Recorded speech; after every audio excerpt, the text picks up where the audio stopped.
Come on, church, let us celebrate the immeasurable love from God. Come on, let us say, oh, oh, oh, oh, oh, oh, oh, oh.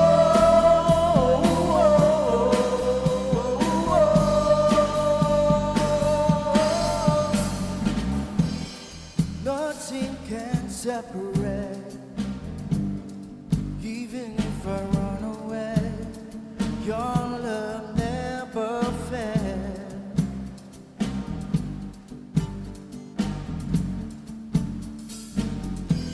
I know I still make mistakes, but you have your mercies for me every day, and your love never fails. Oh,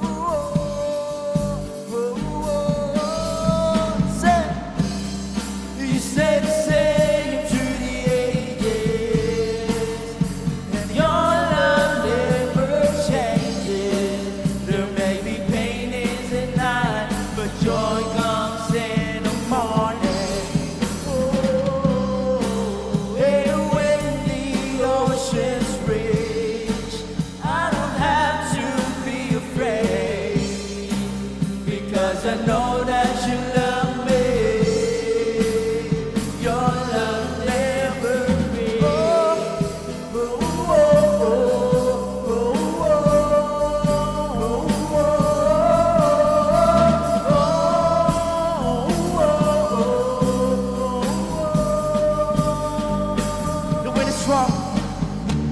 The wind is strong and the water's deep. I'm not alone doing these open seas, for your love never fails. Come on, sing it out. The chasm's too far to wide. The chasm is far too wide. I never thought I'd reach the other side, and your love never failed. No, no, no, no. You stay the same through the ages, and your love never changes. There may be pain in the night, but joy comes in the morning.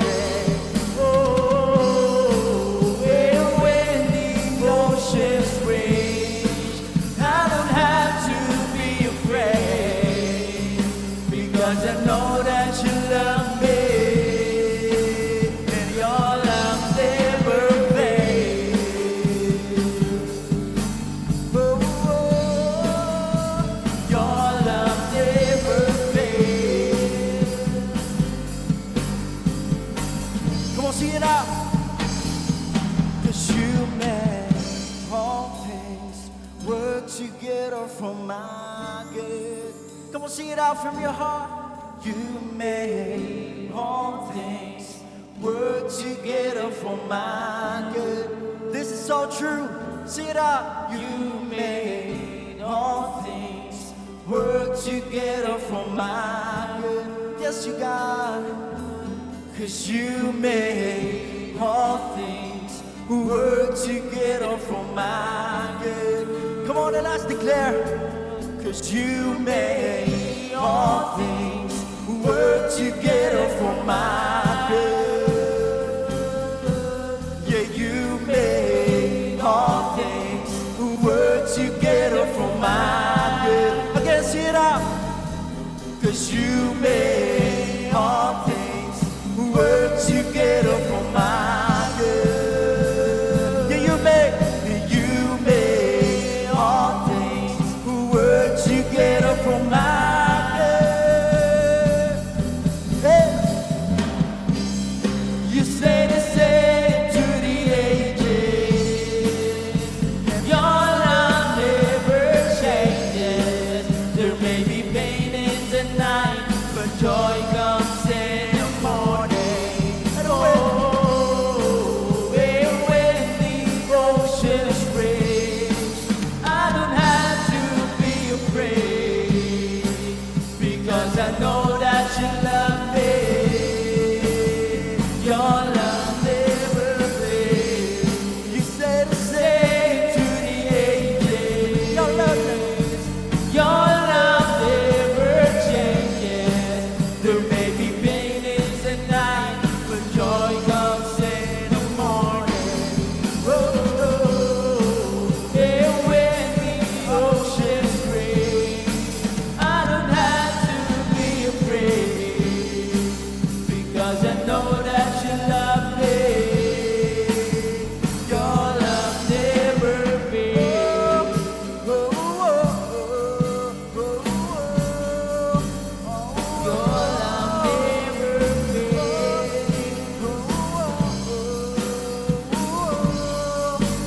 And your love never fades. Yes, your love never fails.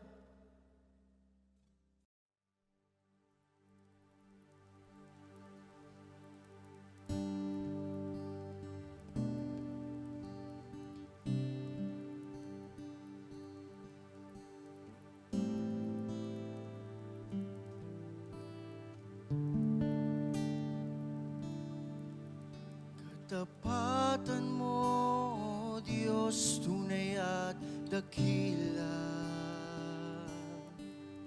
Ang pag-ibig mo'y wagas at walang kapantay sa aming puso, sa aming buhay.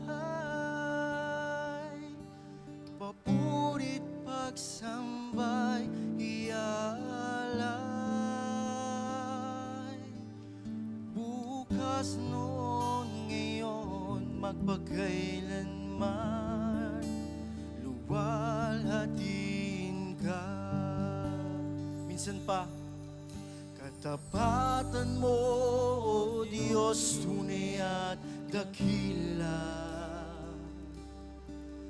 Ang pag-ibig mo'y wagas at walang kapantay sa aming puso, sa aming buhay.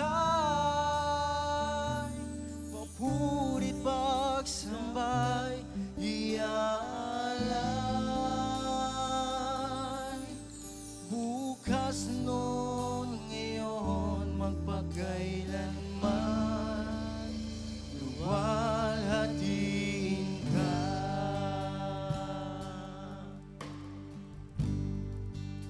Come on, sing. Panginoon, kay buti mo sa...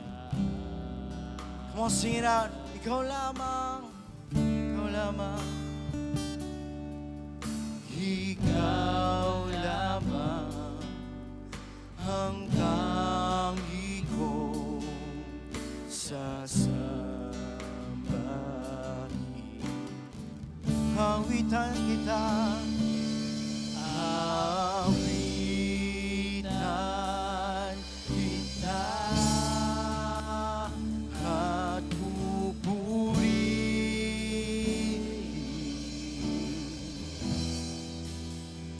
ang Panginoon. Kay buti mo sa akin. Minsan pa, Panginoon, kay buti mo. Panginoon, kay buti mo sa akin. Ikaw lamang,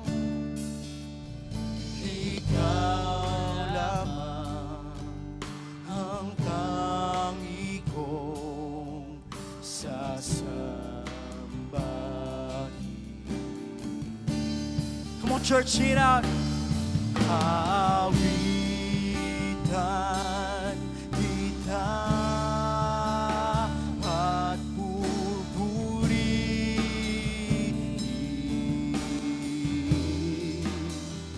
Panginoon, kay buti mo sa amin. Minsan ba, awitan mo sila, awitan kita at pupurihin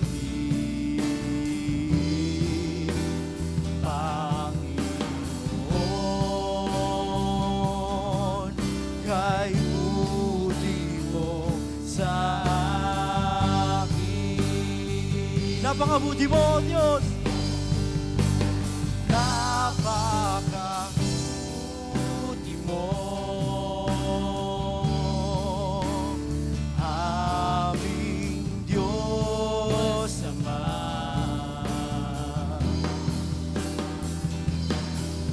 Ang nilikha, luluwalhatiin ka. Napakabuti mo, Diyos. Napakabuti mo, hindi ka nagbabago.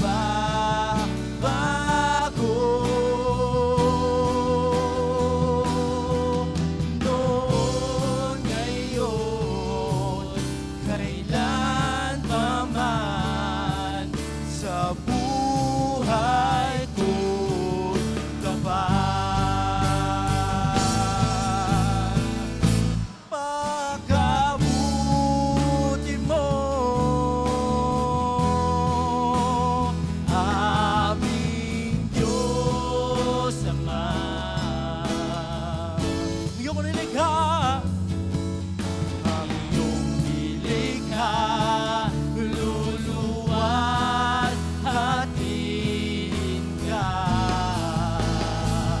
Sina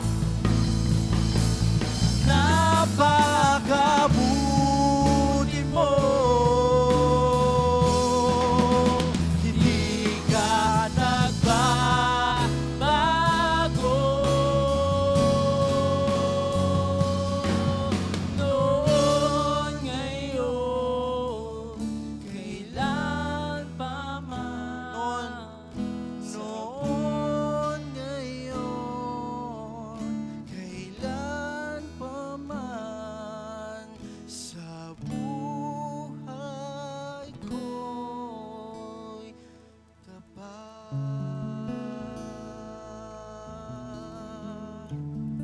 Panginoon, aming itinatalaga ang aming mga puso sa inyo. Dahil ikaw lamang siyang mabuti sa lahat, Panginoon. Kaya patuloy kami nagpupuri sa iyo. Ikaw na aming Diyos, papurihan ka.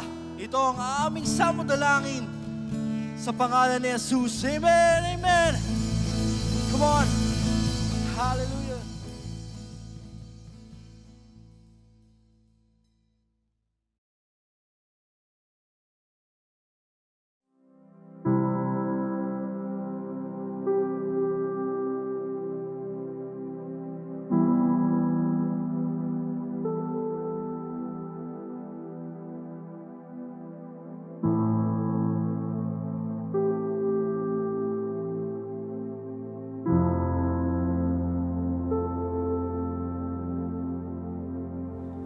Sabik akong naghihintay, O Yahweh, sa iyong tugon, pagkat ako'y may tiwala sa pangako mong pagtulong. Yaring aking pananabik, Panginoon, ay higit pa sa bantay na naghihintay ng pagsapit ng umaga.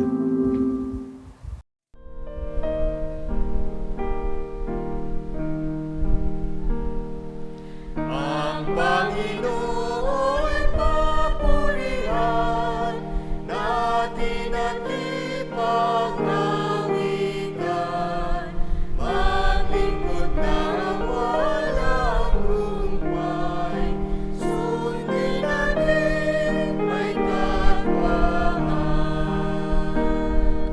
Malugod natin purihin ang bumubuhay sa atin.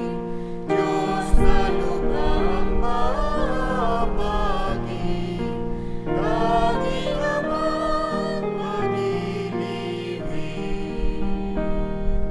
Tayo ang bayan na ligtas, nang sa Kaniya'y tumawa.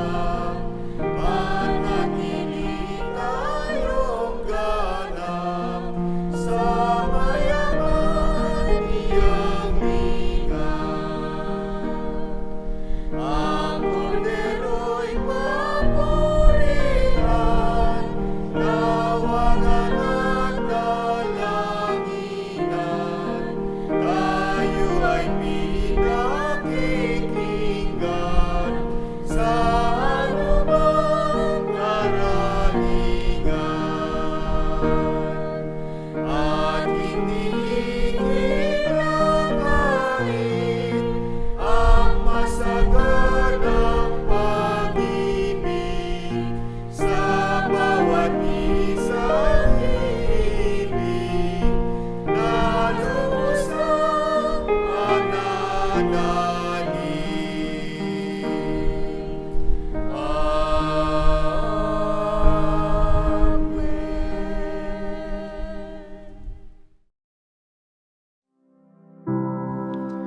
Tayo po'y sumandaling dumulog sa Panginoon sa isang panalangin. Aming Panginoon, amin po namin kayong pinupupurihan at dinadakila sa umagang ito. Kayo po ang maging sentro ng aming buhay at ng pananambahang ito. Patawarin niyo po kami sa aming mga nagawang kasalanan sa pag-iisip man, sa salita o sa gawa. Gawin ninyo po kaming kalugod-lugod na humarap sa inyo. Ihandaan ninyo po ang aming puso sa mensahe na aming tatanggapin, gayon din ang mga gadget, ang internet at anuman pong pangangailangan sa umagang ito. Amin na pong kiniklaim ang katagumpayan sa umagang ito. Sa pangalan ni Jesus na aming tagapagligtas. Amen.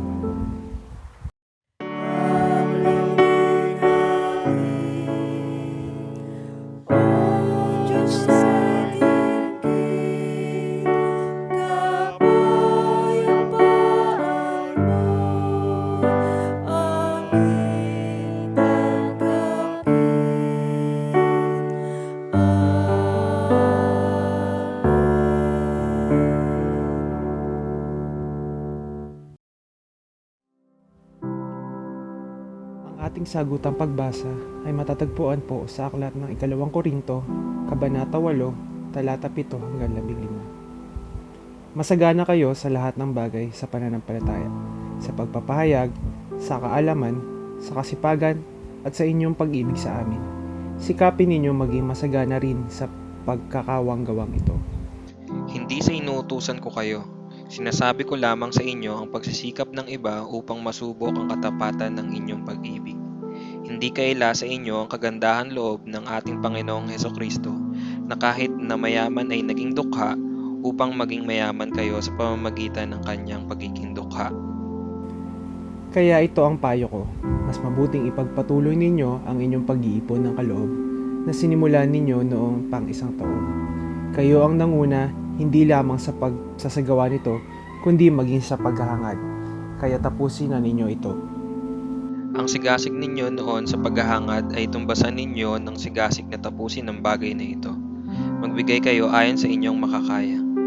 Sapagkat kung may hangarin magbigay, tatanggapin ng Diyos ang inyong kaloob ayon sa inyong makakaya at hindi ayon sa hindi ninyo kaya. Hindi sa ibig kong guminhawa ang iba at mabigatan naman kayo. Ang ibig ko ay matulungan ninyo ang isa't isa. Masagana kayo ngayon. Marapat lamang na tulungan ninyo ang mga nangangailangan. Tayo pong lahat, kung kayo naman ang mangangailangan at sila'y sumagana, sila naman ang tutulong sa inyo. Sa gayon, magkakapantay-pantay ang kalagayan ninyo. Tulad ng nasusulat, ang kumuha ng marami ay hindi lumabis, at ang kumuha ng kaunti ay hindi naman kinulang. Purihin ang Panginoon.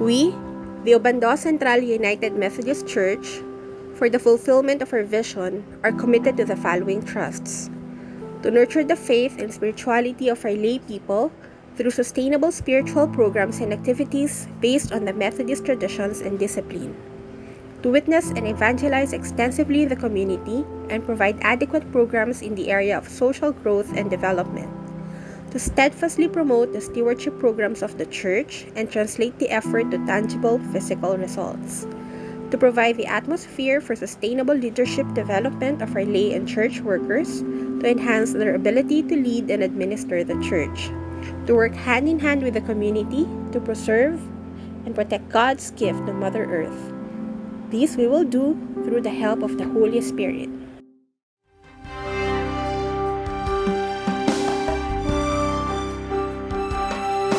Sa iyo, O Diyos, ang aming papuri.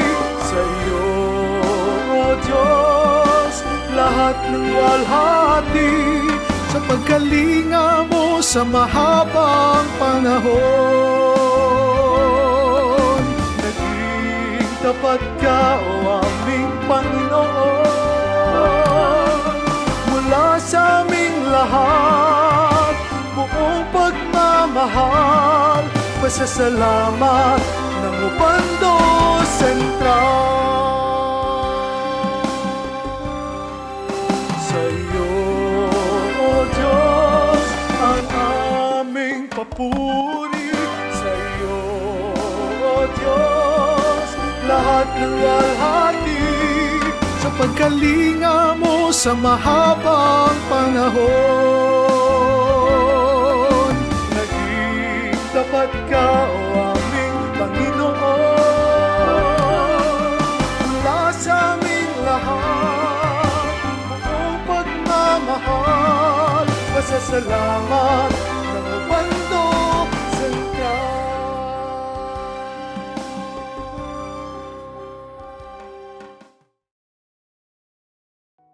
Inaanyayahan po ang lahat na dalhin ang mga bata sa inyong harapan at ipatong ang ating mga kamay habang sila ay ating ipinapanalangin. Tayo pong lahat ay manalangin. Aming Panginoong Hesus na makapangyarihan sa lahat, kami po ay nagpupurit nagpapasalamat sa umagang ito nang bawat isa ay muling nagkasama-sama upang makapanambahan sa pamamagitan ng online worship. Idinadalangin po namin ang mga batang aming kasama sa mga oras na ito, na sila inyong pakaingatan lalo na sa panahon ng pandemyang ito. Ilayo niyo po sila sa anumang karamdaman o kapahamakan. Bigyan niyo po sila ng lakas, kaalaman at karunungan sa kanilang pag-aaral sa kasalukuyan. Nawa ang inyong mga kaalaman, talento na ibinigay sa kanila ay kanilang magamit sa paglilingkod sa inyo. Patuloy niyo pong pagpalain, gabayan at bigyan ng mahabang pangunawa ang kanilang mga tagapag-alaga sa kasalukuyan. Idinadalangin din po namin ang mga batang may sakit o nakararanas ng anumang problema sa panahon na ito. Hipuin niyo po sila ng inyong mapagpalang kamay upang sila ay gumaling. Patuloy niyo pong pagpalain ng pamilya na aming kasama sa pananambahang ito. At ito po ay aming idinadalangin sa matamis sa pangalan ni Jesus na Panginoon namin na makapangyarihan sa lahat. Amen.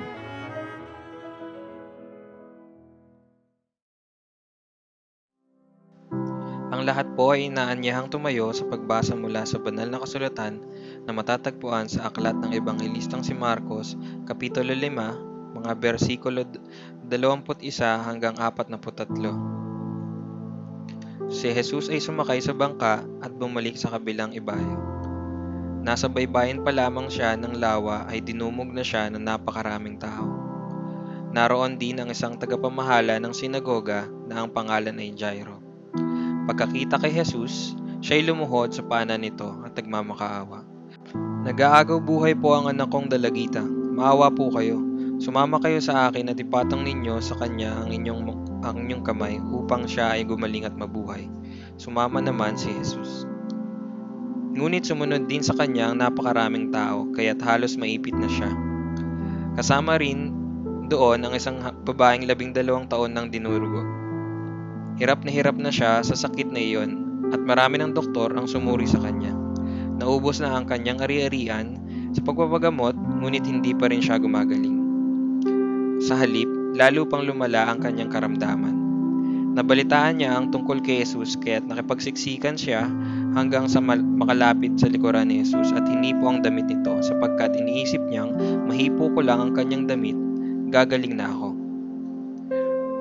Agad ngang tumigil ang kanyang pagdurugo at naramdaman niyang magaling na siya. Naramdaman agad ni Jesus na may kapangyarihang lumabas sa kanya kaya't bumaling siya sa mga tao at nagtanong, "Sino ang humipo sa aking damit?"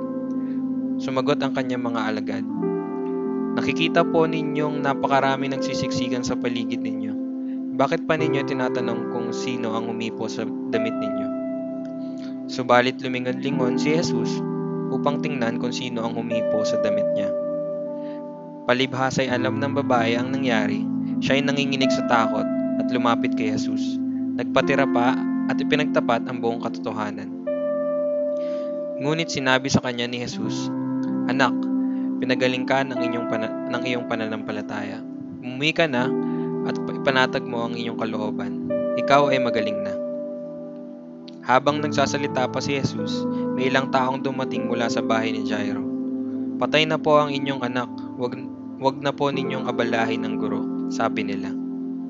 Ngunit nang marinig ito ni Jesus, sinabi niya kay Jairo, "Huwag kang matakot, manampalataya ka lamang." At hindi pinayagan ni Jesus na sumama sa kanya ang mga tao maliban kina Pedro at ang magkapatid na Santiago at Juan. Nang dumating sila sa bahay ni Jairo, nakita ni Jesus na nagkakagulo ang mga tao. May mga nag-iiyakan at nananaghoy. Pagpasok niya ay kanyang sinabi, "Bakit kayo nagkakagulo at nag-iiyakan? Hindi patay ang bata, siya'y natutulog lamang." Dahil sa sinabi niya, pinagtawanan siya ng mga tao. Subalit pinalabas niya ang lahat maliban sa 3 alagad at sa mga magulang ng bata, at pumasok sila sa kinaroroonan ng bata. Hinawakan ni Jesus ang kamay ng bata at sinabi, "Talitha koum," na ang ibig sabihin, "Ineng, bumangon ka na." Noon di bumangon ang bata at lumakad, at labis na namangha ang lahat. Ang batang ito ay 12 taong gulang na. Mahigpit na ipinagbili ni Jesus na huwag nilang sasabihin kanino man ang nangyari. Pagkatapos, iniutos niyang bigyan ng makakain ng bata. Ito ang salita ng Diyos para sa bayan ng Diyos. Purihin ang Diyos.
Purihin po natin ng Panginoon isang mapagpalang araw po sa ating lahat sa pagpapatuloy nating pagpupuri, pag-awit, pagsamba at pagtakila sa ating Diyos na makapangyarihan sa lahat. Sama-sama nating pasalamatan ng ating speaker last Sunday sa ating celebration ng Father's Day, ang kapatid na Bethany Joy Lazaro. Siya po ang ating bagong church leader sa ating pong church. Pasalamatan din po natin ang mga bulaklak na kaloob sa atin at naka-offer sa ating altar, na ginamit din po last Wednesday sa ating midweek service ang kapatid na Glyza del Rosario sa pagse-celebrate po niya ng kanyang kaarawan. Gayon din po kung paanong ang Tita Del ay naglilingkod ang mga halaman po niya nung mga nagdaang linggo. Nitong mga linggo pong ito ang naglilingkod sa ating altar, sa ating Panginoon na mga halaman ay ang mga halaman ng ating mag-asawang Lut Pasco at si Ate Miriam del Rosario. Sa maraming salamat po sa inyong mga kaloob ng halaman natin nagagamit sa ating pananambahan. Sa lahat po ng kasama natin sa ating online worship service, welcome po kayo sa ating pananambahan at sa pagpapatuloy po nating pagbubulay-bulay ng kanyang mga salita, tayo po'y sama-samang dumulog sa isang panalangin sa ating Panginoon. Kayo po ay aking inaanyayahang manalangin. Dakilang Diyos, aming Ama, napakabuti mo po. Maraming salamat sa opportunity na muli kami magsama-sama sa pagpupuri at pananambahan sa iyo, O Diyos. Abutin mo ang bawat isa po sa amin, lalo na sila na nasa kanilang trabaho o sa kanilang mga tahanan. Kung makasumpong ka po, Panginoon, ng may mga karamdaman, dumaraan sa mga pagsubok, mga suliranin ng buhay, bigyan mo sila ng kalakasan at inspirasyon, kagalingan, Panginoon. Ibangon mo sila at patuloy mo silang gamitin para po sa iyong kaluwalhatian. At samahan kami ng banal mong Espiritu sa pagbubulay-bulay po namin ng iyong mga salita. Maraming salamat po sa pangalan ng Jesucristo na aming Panginoon at tagapagligtas. Amen. Amen. Amen. Sama-sama natin purihin ng ating Panginoon sa araw pong ito at sa pagpapatuloy po natin ang pagbubulay-bulay ng kanyang mga salita. Kung may mga banal na kasulatan po kayo, samahan niyo ako sa Mark chapter 5 verses 21 sa ating leksyonary sa araw na ito. Maraming salamat po sa ating Bible reader. Ang nais ko pong basahin ang unang mga bahagi ng Mark chapter 5 na ating leksyonary sa pagpapatuloy natin ang pagbubulay-bulay ng kanyang mga salita. Sabi dito, muling tumawid si Jesus sa ibayo, nasa baybay pa siya ng lawa, ay pinagkatlipunpunan na siya ng maraming tao. Dumating ang isang lalaki na nagngangalang Jairo, isang tagapamahala ng sinagoga. Pagkakita ni Jesus, siya'y nagpatira pa sa kanyang paanan, at ang samo po niya, agaw buhay po ang anak kong dalagita. Kung maaari, sumama po kayo sa akin at ipatong ninyo sa kanya ang inyong kamay upang siya'y gumaling at mabuhay. Sumama naman si Jesus at sinundan siya ng napakaraming taong nagsisiksikan, ano pat halos maipit siya. Purihin po natin ang Panginoon. Ito po ang ating pagbubulay-bulayan sa araw pong ito. Ang Father's Day po, celebration ng Father's Day ay nagsimula noong June 1924 sa proclamation po ni President Calvin Coolidge. At ito po ay bunga ng pagpapahayag ng isang babae na nangangalang Sonora Smart Dove. Ito pong babaeng ito ay habang nagsa-celebrate ng Mother's Day, nakikinig ng isang sermon, nagkaroon siya ng idea na bakit yung mga ama walang Father's Day. Kaya po isinuggest po niya, sinabi niya na magkaroon din ng Father's Day ang ating church. Kaya nagsimula po sa church ang Father's Day. At pagkatapos po, kinilala ito ng bansa at ipinahayag ni President Coolidge na ang third Sunday of June ay ang Father's Day. Kaya po sa araw na to, sa ikatlong linggo, bawat ikatlong linggo ng June, ina-acknowledge, sina-celebrate po natin ang lahat ng tatay sa buong mundo bilang pagkilala po sa kanila. Ang father po na galing sa Hebrew word na Abba ay hindi naman nangangahulugan ng lalaki agad o male. Ang father po ay word na Abba ng ibig sabihin ay origin, source, sustainer, or provider. Ibig sabihin, kapag ikaw ay sustainer ng family, ikaw ang provider ng family, ikaw po ay tinatawag na tatay. Kasi may mga pamilya po na maagang nawala ang mga tatay at mayroong tumayo na bilang ama ng tahanan. May mga pamilya, mga anak na lumaki na walang tatay. Kaya po, nag-stood na sila sa kanilang sarili, nabuhay sila na bilang tatay o may tumatayong ama ng tahanan na nagtatrabaho, tumitingin, nag-oversee sa kanila. Yan po, kasama sila sa sineselebrate po natin na ng Father's Day. Gayon din po, naniniwala ako na marami tayo sa atin, iba't iba ang ating karanasan sa ating mga tatay, sa ating mga ama. Meron sa atin na lumaki na walang mga tatay, they're fatherless family. Maagang kinuha ng Panginoon o maagang nawalan ng mga tatay. Sila po, na-experience po natin yan. Kahit kung minsan po, may tatayo talaga sa atin para maging tatay. O meron naman tinatawag tayong absenteeism ng mga tatay. Yung nandyan sila, may tatay tayo, pero lagi silang wala sa bahay. Nasa trabaho sila, nasa mga basketball sila, nasa mga kaibigan sila, at kung saan sila nagpupunta, hindi sila nag-i-stay halos sa bahay. Or, nandyan sila, pero wala sila. Yun po bang nandyan sila pero hindi sila nakikipagkwentuhan, hindi sila nakikipag-usap, hindi sila nag-join sa atin, nanonood lang sila ng basketball lagi, nanonood lagi ng kung ano-anong palabas sa TV, nasa kwarto lang silang palagi, tahimik sila, yan, tinatawag natin na andyan sila pero wala sila. Meron ding iba sa atin na nakaranas ng pananakit ng ating mga tatay. Nasaktan nila tayo, nakagawa sila ng mga pagkakamali sa mga anak, sa kanilang asawa, sa kanilang pamilya.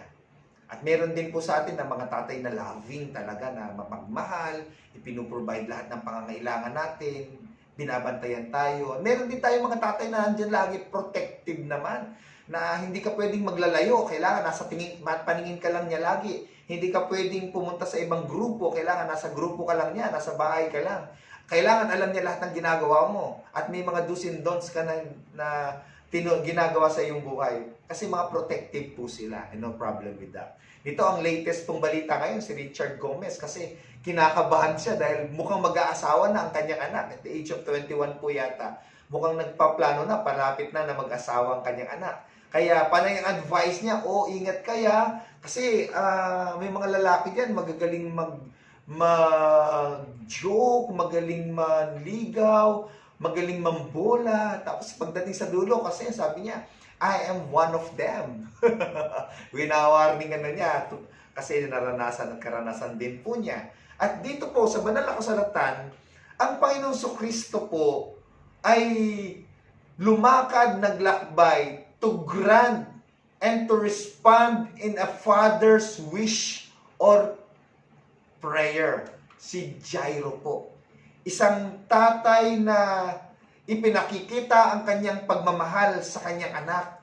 Isang tatay na kinain yung kanyang pride, tinapakan yung kanyang pride para masunod o matugunan yung pangangailangan, mabuhay ang kanyang anak. Kasi po, supposed to be, si Jairo po bilang leader ng sinagoga, siya po ay against kay Jesus. Supposed to be, dapat hindi siya naniniwala sapagkat kakampi niya yung mga Pharisees, ang mga priests during the time.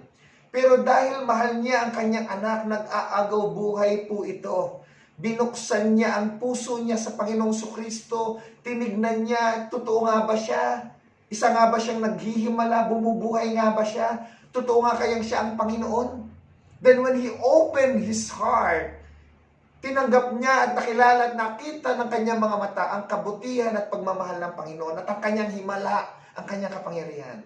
Then he received and accept the Lord Jesus Christ na ito ang tunay na Panginoon, ito ang makakabago ng aking buhay at ng aking buong sambayan. Ano nga ba ang katangian ng isang ama para maging isang mabuting ama sa kanyang sambayan? Binigyan po natin ng kahulugan ng word na Father. At ang word na Father po ay binigyan natin ng iba't ibang meaning. Last Sunday, ang ating speaker, nagpapasalamat po tayo sapagkat ang kanyang concentration ng message ay nakatuon sa pagiging modelong ama ng ating Diyos. And truly, na ang ating Diyos, ang ating Ama, kung gusto man natin maging mabubuti, maayos, nangungunang ama sa ating mga pamilya, dapat gawin nating modelo ang Panginoon. Dahil nasa Diyos o ang Diyos ang kauna-unahang ama ng kanyang mga nilikha, na nag-iingat, nagmamahal at nagpapakita ng isang tunay na pagiging ama sa kanyang pong bayan. At maging sa mga walang ama, sa mga pamilya, sa mga anak na hindi nakaranas ng tatay, sa mga pamilya, sa mga anak na nakaranas ng pang-api ng kanilang mga tatay. Ang sabi po dito sa Psalms chapter 68 verses 4 to 5, nais ko pong basahin sa atin. Sing to God, sing in praises of His name, extol Him who rides on the clouds. Rejoice before Him. His name is the Lord, a father to the fatherless, a defender of widows. Is the God or God in His holy dwelling. Ang Panginoon po ay ang Diyos Ama na makapangyarihan sa lahat, na ama ng mga walang ama. Defender ng mga ama, ng mga anak na hindi nakaranas ng ama sa kanilang mga buhay at defender ng mga anak na nakaranas ng pagmamalupit ng kanilang mga tatay. Ito pong Diyos natin ang pwede nating gawing ama sa ating mga pamilya kung wala pong tumatayong ama sa ating buong sambayan. Ngayon, ano po ang ibig sabihin ng mga tatay? What do we mean by father po? Ang una po, upang maging maayos at mabuting ama po tayo ay yung tinatawag nating faithfulness o faithful father. Pakisabi nga po, faithful father. Ang faithful father po ay dapat nakatuon ang kanyang puso. Una, magbukas muna siya ng kanyang damdamin at pagkakilala sa Diyos. Katulad po ni Jairo. Kasi hindi siya magiging mabuting ama at tapat na ama kung hindi niya kikilalanin ang Diyos bilang modelo niya sa kanyang pagiging ama. Buksan niya ang kanyang isipan ng ating mga puso at maging tapat tayo sa Diyos. At kapag naging tapat tayo sa Diyos, magiging tapat tayo sa ating buong pamilya. And then we can stood for our family. Katulad ng ginawa sa Joshua. Si Joshua po sa Joshua chapter 24, verse 15. Ang sabi po doon, ang mga Israelita noon, ang bayan ng Diyos ay sumasamba na sa iba't ibang Diyos-Diyosan. Kumikilala ng mga Diyos-Diyosan na pinanggalingan ng iba't ibang bansa po na kanilang napuntahan. And because of that, tumayo po si Joshua. Ang sabi po niya, sino na ang paglilingkuran nyo ngayon? Mamili na kayo sa araw na ito.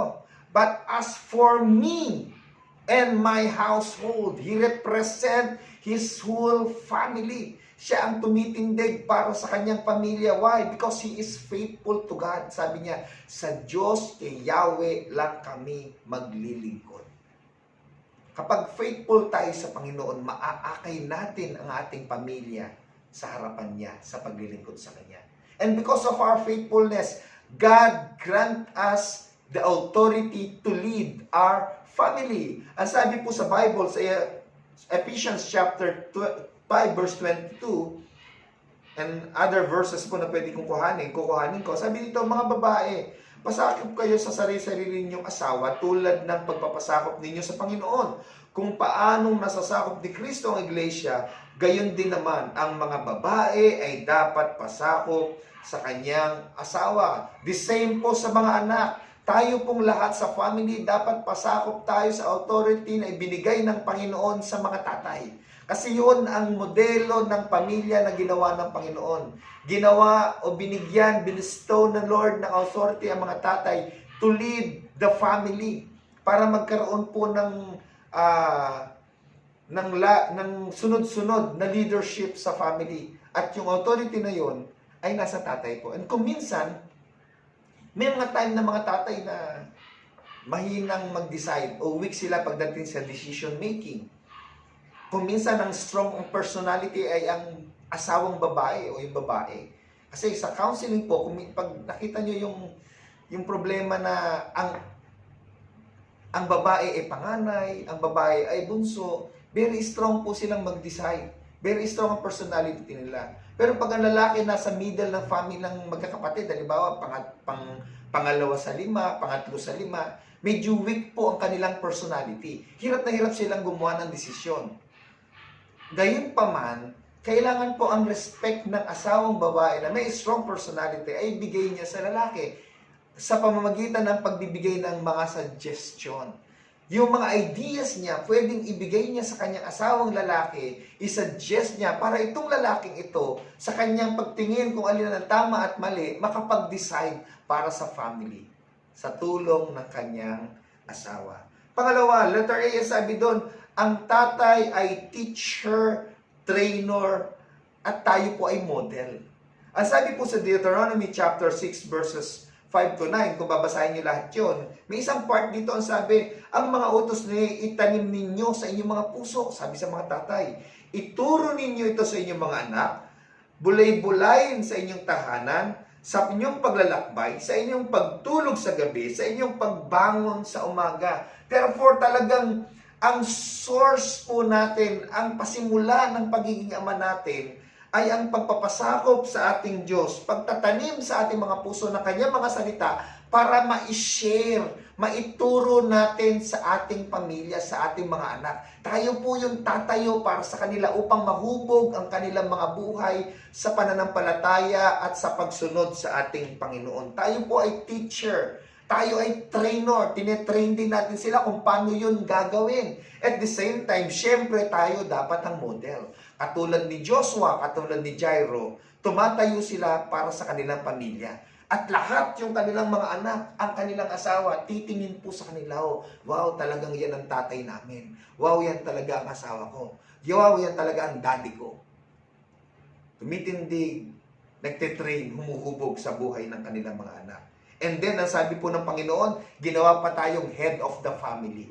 Ang mga tatay ay a head of the family. Hindi, other meaning po ng head ay yung overseer.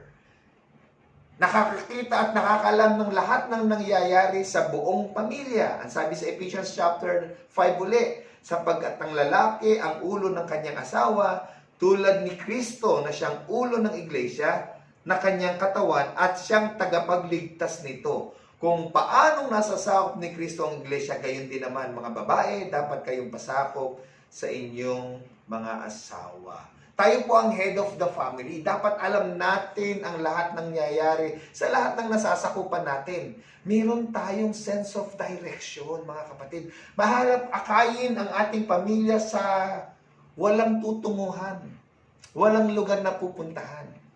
Kailangan iangat natin ang ating buong pamilya at meron tayong mga pangarap, meron tayong mga vision. Mga anak, ganito ang gagawin natin. Mag-iipon tayo para magkaroon tayo ng maayos na bahay. Mag-iipon tayo para magkaroon tayo ng maayos na kasangkapan. Tapos nagsasuggest din siya na sa mga anak niya, ikaw magiging engineer ka. Gusto mo maging doktor, gusto mo maging ganito, anong gusto mo? Siya ho ang nag-guide sa buong family at dapat alam niya ang puso, ang laman ng isip ng kanyang mga anak bilang head upang makita niya ang direksyon ng buong pamilya. Pero may kasama po yun. Sabi doon susunod, mga lalaki, mahalin ninyo ang inyong mga asawa gaya ng pagmamahal niya sa iglesia. Inihandog niya ang kanyang buhay para sa iglesia upang ialay sa Diyos. Wow, napakatindi po nun mga tatay. Ang ating pong pagmamahal, ang ating paglilingkod sa ating pamilya, ang ating pag-provide ng lahat ng kanilang pangangailangan. Ang sabi doon, hanggang sa ikapag-aalay natin ng ating buhay. Ang parallelism po nito ay ang pagiging head ng tatay sa family at pagiging head ni Christ sa church. Na kung paanong ibinigay ni Christ ang kanyang buhay sa church, so with the father in each family, dapat ibigay ng father ang kanyang buhay para sa kanyang pamilya. I remember po isang libing po sa Talavera, Nueva Ecija. Lilibing po, nagsalita po yung mga anak at isang yung anak tumayo, nagkwento tungkol sa kanyang tatay. Nung dumating yung isang malakas na bagyo, yung kanilang barong-bahagulong na bahay, tinangay yung buong buo. Ang ginawa ko ng tatay, ipinasok ko sila sa isang malaking baol. Silang pamilya, yung mga anak at yung asawa, sinarhan ho niya sa ibabaw, tapos umupo siya sa ibabaw nung baol na yon habang bumabagyo, habang hinahampas siya ng hangin upang hindi tangayin yung buong lalagyan na yon na pinaglagyan ng kanyang mga anak. Ang sabi ko ng anak, yan ang tatay ko. Praise God. Yan doon natin nakikita ang pagiging ama ng tahanan na nag-aalay ng kanyang buhay para sa pamilya. At yung susunod po ay executor. Pakisabi po, executor. Ang executor po ay dapat sa family po natin may mga do's and don'ts. At ang dapat nagpapatupad yan ay ang tatay. Huwag kang gagawa nun. Huwag kang gagawa niyan. Huwag kang pupunta ron. Huwag kang pupunta riyan. At yung do's, ganito ang gagawin mo. Ganito ang gagawin mo. Ganyan ang gawin mo. Doon ka pupunta. Yun ang aabutin mo. Sabay-sabay tayo sa ganito. The do's and don'ts. Tapos, bilang executor, ni-execute mo ang batas ng family. Punisher ka rin, siyempre. Kapag may nagkasala, binibigyan mo ng parusa. Ang sabi dito sa Hebrew chapter 12 verses 5 to 8, anak ko, huwag mong baliwalain ang pagtutuwid ng Panginoon at huwag mong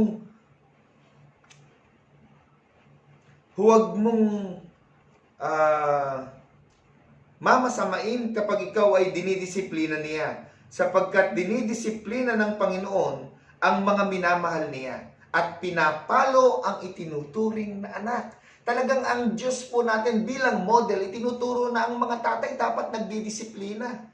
Hindi lang nagdidisiplina, nagbibigay ng palo, ng ultimatum upang makita ng mga anak na sila itinutuwid ng kanilang mga tatay. Upang hindi malagay sa masamang kalagayan ng ating mga anak, upang hindi maligaw ng landas. Kailangan magkaroon ng fear and respect ang anak sa ating mga tatay bilang mga leader sa mga tumatayong ama ng tahanan po. At tayo namang mga anak, tayong mga nasa ilalim ng pamamahala ng mga magulang, ng mga tatay po natin, ang sabi po ganito, tiisin ninyo ang lahat ng hirap bilang pagtutuwid ng isang ama. Tiis-tiis lang po mga anak. O, wala mo ng boyfriend, wala mo ng girlfriend habang nag-aaral ha. Pagka-graduate, mga 2-3 taong trabaho, then mag-boyfriend na kayo. Mag-girlfriend na kayo. O, wag mo na kayong maglalabas ha. Wag dito lang kayo sa bahay. Tiis-tiis. O, higpit sinturon tayo ngayon. Kapos tayo sa budget. Tiis-tiis. O, wag mo na kayong bumili ng ganyan. Wag mo na kayong mamili ng ganito. Tiis-tiis muna. Lahat ng mga bagay na yan ay may dahilan na ibinigkakalob sa atin ng Panginoon. At ang mga tatay, ang mga head of the family, mayroong dahilan kung bakit nila ginagawa yan. Kaya sabi sa atin, tiisin muna ninyo ang lahat ng hirap bilang pagtutuwid ng isang ama. Dahil dito'y nagpapakilalang kayo tinanggap ng Diyos bilang tunay na anak. At every time na ginagawa niyo yung pagsunod na yan ho ang nagpapatunay ng katapatan natin sa Diyos. Kasi sabi, pasakop kayo sa Panginoon, sa inyong asawa, gaya ng pagpapasakop ninyo sa Panginoon. Therefore, yung submission natin na ginagawa sa ating mga magulang, sa ating tatay, submission yon sa Diyos, sa ating Ama. And when we defy our Father, we defy God. Kaya po, kung ang pagdidisiplina na ginagawa ng lahat ng anak sa anak ay hindi gagawin sa inyo, hindi kayo tunay na anak, kundi kayo mga alam sa labas. Totoo naman po yun. Yung mga tatay na hinahayaan lang kayo sa gusto ninyong gawin, walang pagmamahal sa inyo. Ang mga tatay na pumipigil sa inyo sa mga gusto ninyong gawin, lalo na kung ikasasama ninyo at hindi ikabubuti, sila ho ang mga tatay na nagmamahal sa inyo. Sometimes, marirealize lang natin to pag nakapag-asawa na tayo. Marirealize na lang natin ito kapag may mga anak na tayo, may mga pamilya na tayo. Ganun ho natin makikita yan. And last, at sabi dito, ang Father, hindi lang tayo executor, hindi lang tayo punisher, restorer and redeemer din po tayo. Huwag nating hayaan na magtanim ng sama ng loob ang ating mga anak sa atin. Ipadama natin sa kanila yung ating pagmamahal sa pamamagitan ng pagre-restore sa kanila. Halimbawa, napagalitan po natin sila.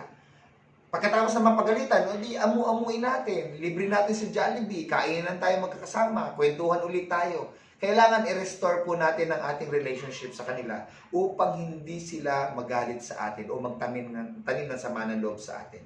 Yun ang ginawa noong prodigal son, yung father sa prodigal son sa Luke chapter 15 verse 11 and following.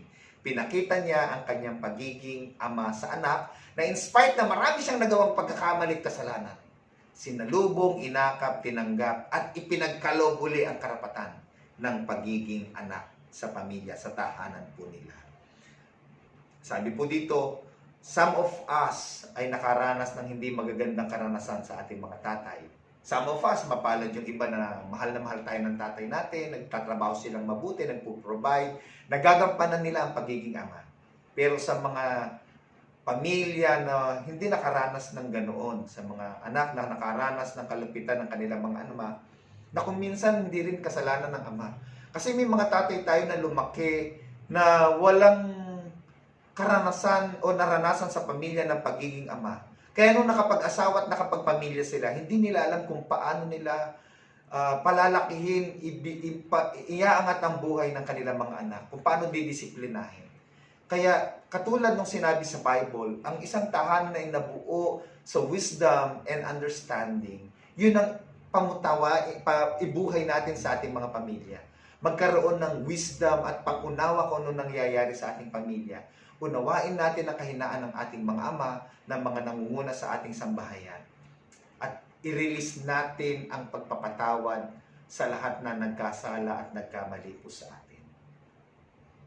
Upang mabuong muli sa ang pamilya ng Diyos, ang tahanan ng Diyos na kanyang gustong makita sa bawat pamilya. Sa lahat po ng ama, sa lahat ng tumatayong tatay sa bawat tahanan, Happy Father's Day po. God bless you. Sa mga anak, sa mga nanay po, magpatuloy tayo mag-submit sa kanila, unawain natin sila, mahalin natin sila. Itaas natin ang kanilang posisyon sa ating harapan bilang mga ama ng tahanan. Sa pangalan ng Ama at ng Anak at ng Espiritu Santo. Amen. Amen. Dalhin ninyo ng buong buo ang inyong mga ikasampung bahagi sa tahanan ng Diyos upang matugunan ang pangangailangan sa aking tahanan. Subukin ninyo ako sa bagay na ito. Kung hindi ko buksan ang mga bintana ng langit at ibuhos sa inyo ang masaganang pagpapala, hindi ko rin nahayaang salantayin ng mga balang ang inyong mga pananim at mamumunga na ng sagana ang inyong mga ubasan. Dahil dito ay sasabihin ng lahat ng bansa na kayo'y mapalad sapagkat napakainam na manirahan sa inyong lupain. Sabi ni Yahweh sa makapangyarihan sa lahat. Atin pong pagsamasamahin ang ating mga handog, ikapo, pasasalamat sa Panginoon.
Pagsamasamahin po natin ang ating mga handog, ikapo at mga pangako at sama-sama po natin itong italaga sa ating Panginoon. Tayo pong lahat ay manalangin. O Diyos ng aming mga buhay, na siyang nagkakaloob ng lahat ng aming mga tinatangkilik, tanggapin po ninyo ang aming mga handog sa iyo, naway sa pamamagitan po nito at ng aming mga buhay ay magkaroon ng katuparan ng iyong mga pangako. Salamat o Diyos sa iyong kabutihan na nagkakaloob sa amin ng kakayahan upang makapagbahagi at makatulong sa aming kapwa at sa iyong iglesia. Ipinagkakaloob po namin ang aming mga handog na ito kasama po ang aming mga sarili, kasama ang aming lakas, kasama ang aming mga buhay. Maraming salamat po, mahal naming Ama. Naway maging kaluguran po ito sa iyong harapan. Maraming salamat po, ito pong aming panalangin sa pangalan ng aming mahal na Panginoong Hesukristo. Amen.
Sa mga sandali pong ito, kayo po ay aking inaanyayahang dumulog sa panalangin sa ating Panginoon. Sa ating Diyos na siyang may kakayahang duminig sa ating mga panalangin at magkaloob ng lahat ng ating mga pangangailangan. Patuloy po nating ilapit sa Panginoon ang lahat ng ating mga pasanin, mga alalahanin, mga problema, at iba't ibang mga karanasan, at maging ang ating buong pamilya, mga nasain, mga pangarap, ang ating mga trabaho, ang ating mga pinagkukunang yaman, at manatili tayo nagtitiwala sa Kanyang gagawin sa ating mga buhay. Tayo pong lahat ay dumulog sa panalangin. Pinupuri at dinadakila ka namin, O Diyos, aming amang makapangyarihan sa lahat. Ikaw po na aming kalasag at tanggulan. Ikaw na lagi naming saklolo sa lahat po ng kabagabagan. Ikaw na Diyos na laging nakamasid sa amin at nagbibigay ng kalakasan sa mga panahon na kailangan po namin. Sa iyo po kami patuloy na nananangan at nagtitiwala, O Diyos. Panginoon, tanggapin mo po ang aming mga pagpupuri at pagsamba, ang aming mga kaloob na hain ng pasasalamat, at kinikilala po namin, Panginoon, ang iyong kadakilaan sa aming mga buhay, ang iyong kabanalan, ang iyong kaluwalhatian. Ikaw na nananahan sa dakilang liwanag, O Diyos. Sa iyo po ang lahat ng papuri, sa iyo po ang lahat ng pagsamba. At sa iyong banal na harapan, Panginoon, dalangin namin ang patuloy na pagpapala mo at ang pag-abot sa buhay ng bawat isang kasama sa pagsambang ito, na inaabot ng kanilang mga damdamin at pananampalataya. Sila na nasa kanilang mga tahanan, pinagtatrabahuhan, o saan mang lugar sila naroon ngayon, Panginoon. Magpakahayag ka po sa buhay ng bawat isa po sa amin. Dakila naming Diyos, aming Ama na makapangyarihan sa lahat. At patuloy mong dinggin ang panalangin ng bawat isa na patuloy na naghahain ng pagtitiwala po sa iyo at naghihintay ng iyong gagawin sa kanilang mga buhay. Maraming salamat po, O Diyos. Aming Ama, sa iyong banal na harapan, patuloy pong itinataas sa iyo ang lahat ng kaanib ng iyong iglesia sa Ubanto Central United Methodist Church at sa lahat ng kasama namin sa pagsamba pong ito. Gayon din po ang baong konseho, Panginoon, ang lahat ng opisyales sa pangunguna ng kapatid na Ray Sakdalan. Patuloy mo po silang ingatan, patuloy mong patnubagutan ng kanilang pananampalataya, at igawad mo po ang kalakasan, galing at talino, ang inspirasyon na magagamit ng buong konsehong ito, Panginoon, upang patuloy na gawin at sundin ang iyong mga kalooban, upang maipagpatuloy ang iyong ministeryong iniyatang sa aming balikat bilang isang iglesia.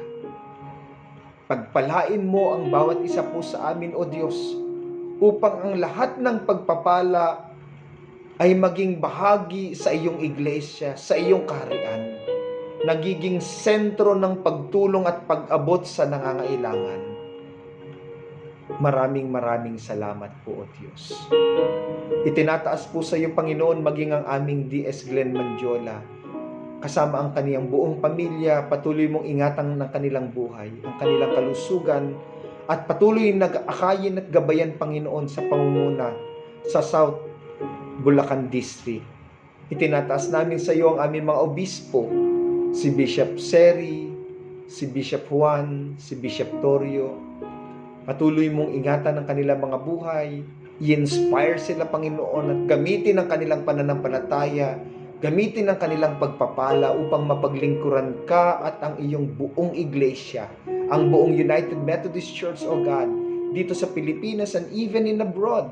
Patnubayan mo po ang kanilang mga pamilya saan man sila naroroon. Patuloy mo silang kupkupin at ingatang palagi, Panginoon.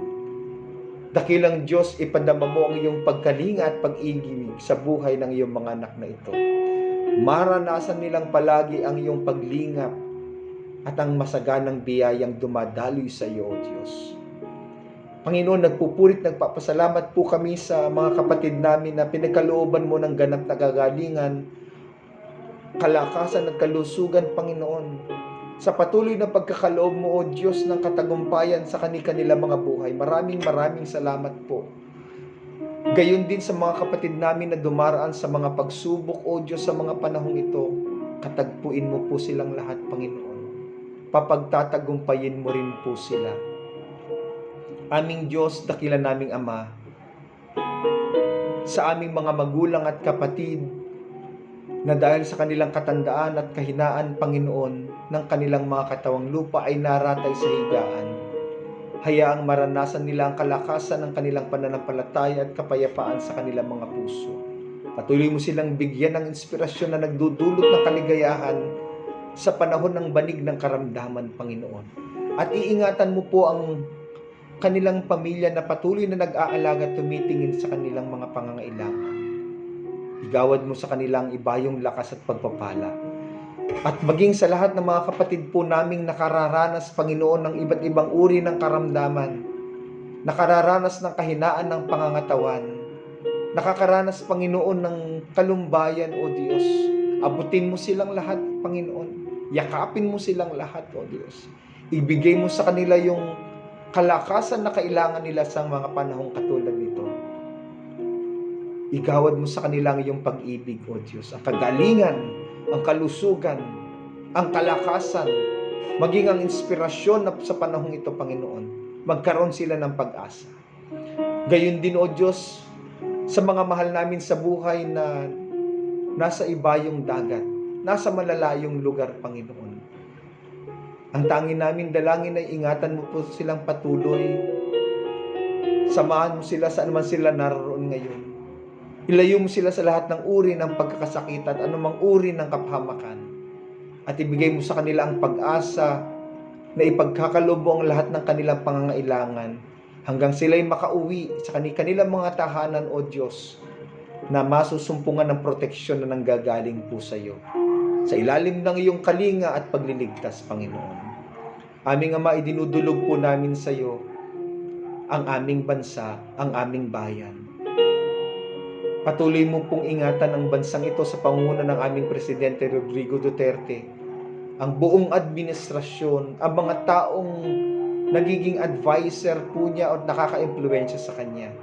Ang lahat ng nasa Senado, ang lahat ng nasa Kongreso, hanggang sa pinakamababang antas ng aming pamahalaan, sa bawat bayan, sa bawat barangay, O Diyos. Patuloy mo po silang bigyan ng talino, bigyan ng kaalaman, ng inspirasyon at pagpatuloy na mapaglungkuran ang aming bansa at ang mga komunidad na kanilang nasasakupan, Panginoon. Iingatan mo sila at ilalayo sa pagkakasakit upang patuloy nilang maibigay ang kanilang serbisyo sa bawat Pilipino, Panginoon, saan man naroon po. At sa aming karanasan, O Diyos, sa lumaganap na coronavirus, Panginoon, nagtitiwala po kami na wawakasan mo ang sakit na ito. Nagtitiwala kami sa iyong pamamaraan, Panginoon. Ibabalik mo ang kapayapaan at kalusugan at pag-angat ng kabuhayan ng aming bansa, ng bawat Pilipino, lalo na ng iyong mga anak, ang bawat Kristiyano, Panginoon. Tutulutan mo, Panginoon, na makita namin at maranasan namin ang lunas sa karamdamang ito. At muli, Panginoon, mararanasan po namin ang iyong pag-ibig, ang kalusugan, ang normal na pamumuhay, na maipaglilingkod po namin sa iyo at sa aming kapwa. Itinataas namin sa iyo, O Diyos, ang aming mga mahal sa buhay at ang mga kababayan namin, sila ng mga frontliners, Panginoon. Maari silang mga doktor, mga nurse, mga medical staff, ang mga kapulisan, ang mga guro, ang mga nasa barangay at pamahalaan, maging ang mga manggagawa, ang mga pastor at diakonesa, ang mga volunteer worker na kumikilos ngayon upang abutin at paglingkuran ang aming kapwa. O Diyos, ilayo mo sila sa pagkakasakit. Iligtas mo silang palagi, Panginoon, at provide mo lahat ng kanilang pangangailangan na pinoprotektahan sila sa lahat ng uri ng karanasan sa buhay, O Diyos. Panginoon, idinudulog namin sa iyo, Panginoon, ang amin namang kani-kaniyang mga panalangin. Alam ko po, O Diyos, na sila na nasa kanilang mga tahanan o pinagtatrabahuhan ay may mga panalangin sa kanilang mga puso. Alam ko, Panginoon, na ang bawat isang narito ngayon at kabahagi sa pagsambang ito ay may nais idulog sa iyong banal na harapan. Ikaw ang nakakaalam, Panginoon. Ikaw ang nakakasaliksik ng puso. At ikaw ang Diyos na naggagawad ng katugunan sa lahat ng aming mga panalangin. Ibigay mo sa amin ang pagtitiwala, Panginoon. At itaas mo ang aming pananampalataya. At makamit namin, O Diyos, ang bawat panalangin namin, lalo't ito'y makakatulong sa aming paglilingkod sa iyo at sa aming kapwa, at sa aming buhay, sa aming pamilya. Dakilang Diyos, sa pagpasok ng bagong taong ito ng 2020, maniriwa sa aming mga puso ang iyong mga pangako, ang biyaya at pagpapalang nais mong maranasan namin, ang kasaganaan at kagalingan, katagumpayan sa pag-aaral, sa pagtatrabaho, sa aming mga hanapbuhay, sa aming relasyon, sa aming kapwa at pamilya. Katagumpayan sa mga pagsubok na darating sa aming mga buhay, na ang iyong ipagkaloob ang biyaya at pagpapala at ang iyong kalakasan at kaaliwan sa mga panahong ito. Patuloy pong ibukas ang aming mga puso, O Diyos, at pagkaunawa, at makita ka po namin sa aming mga puso. Masumpungan po namin, Panginoon, ang aming paglilingkod sa iyo. At doon, mauunawaan namin ang malalalim na panukala mo sa aming mga buhay. Hindi lamang sa aming buhay, kundi sa mundong ito, sa iyong mga nilikha. At lagi kaming turuang magpasakop sa iyong mga kalooban. Dakila namin, Diyos. Sa iyo iniaalay po namin ang pinakamataas na pagpupuri, pasasalamat at ang buong pusong pagtitiwala sa tanging pangalan ng aming Panginoon at aming tagapagligtas na si Kristo Jesus. Amen. Amen. Amen.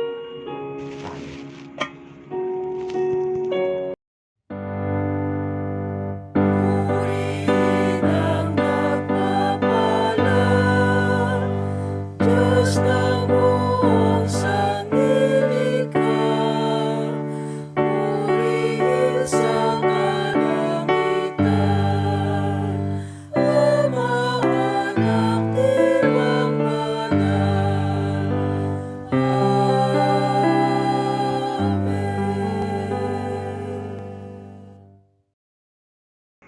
Panginoon, marami pong salamat sa iyong pag-iingat, sa iyong banal na presensya sa aming pananambahan at pagpupuri po sa iyo. At ngayon, gawin mo kaming ilaw ng sanlibutan na nagdadala ng pag-asa at nag-aakay ng kaluluwa sa iyong banal na harapan. Na ang iyong liwanag ay siyang sumilang sa buhay ng bawat isa po sa amin. At sa aming buhay, maranasan ang iyong kalinga, ang iyong pag-ibig, at ang tugon sa lahat ng aming panalangin. Dagdag ang iyong mga pagpapala bilang aming Diyos Amang makapangyarihan sa lahat. At ang kaligtasang idinulot sa amin ng Panginoong Kristo, ang siyang magdalas ng wagas na kagalakan at pag-asa sa buhay ng bawat isa po sa amin. At patuloy na maranasan namin ang gabay ng Banal na Espiritong nananahan sa puso at nagbibigay ng kaaliwan, kalakasan, at katagumpayan. Umaakay sa amin sa pag-ibig at paglilingkod sa Diyos at sa aming kapwa. Sa iisang Diyos na siyang pinakamakapangyarihan sa lahat, na nananahan sa dakilang liwanag, ang lahat ng kapurihan, karangalan at kalwalatian, ang siyang maggawad ng kanyang dakilang bendisyon sa buhay ng bawat isa sa atin sa araw na ito. Sama-sama natin tanggapin ang pagpapala ng Ama at ng Anak at ng Banal na Espiritu. Amen. Amen.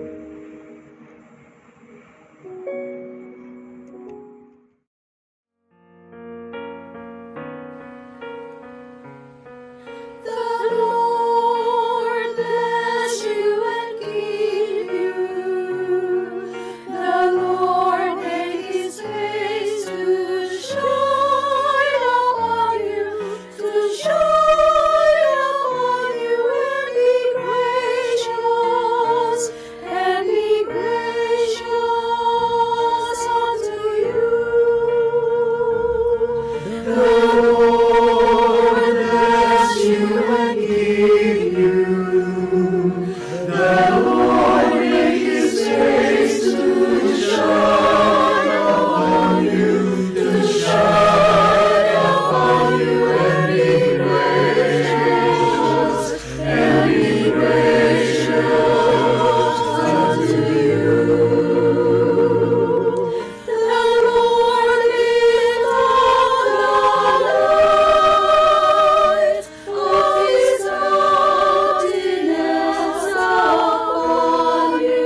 sa darating na linggo, narito po ang mga gaganap sa ating worship service. At happy birthday at happy anniversary po sa mga nagdiriwang ng kailang birthday at wedding anniversary. See you po next week. God bless!